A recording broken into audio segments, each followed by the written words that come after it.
উৎসাহ ও উদ্দীপনার মধ্য দিয়ে সারা দেশে শুরু হয়েছে সনাতন ধর্মাবলম্বীদের অন্যতম ধর্মীয় অনুষ্ঠান শ্রী শ্রী জগন্নাথ দেবের রথযাত্রা উৎসব। ঢাকার ধামরায়ে ঐতিহ্যবাহী যশো মাধবের রথযাত্রা শুরু হবে বিকেলে। স্বরাষ্ট্র উপদেষ্টা জাহাঙ্গীর আলম রথের রশি টানের মধ্য দিয়ে উৎসবের উদ্বোধন করবেন। এদিকে ভোলায় ভগবান জগন্নাথ দেবের রথযাত্রা বের হয়ে শহর প্রদক্ষিণ সহ মন্দিরে মন্দিরে পাঠ ও আলোচনা সভা করা হচ্ছে।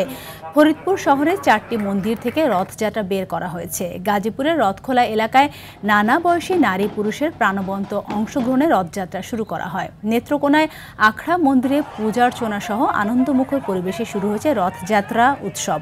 সেই গৌর, সেই কৃষ্ণ, সেই জগন্নাথ, এই প্রতিপাদ্যে খুলনায় উদযাপন করা হয়েছে রথযাত্রা উৎসব। দিনাজপুরে বিরামপুরে শোভাযাত্রা পৌর শহরের বিভিন্ন সড়ক প্রদক্ষিণ করে।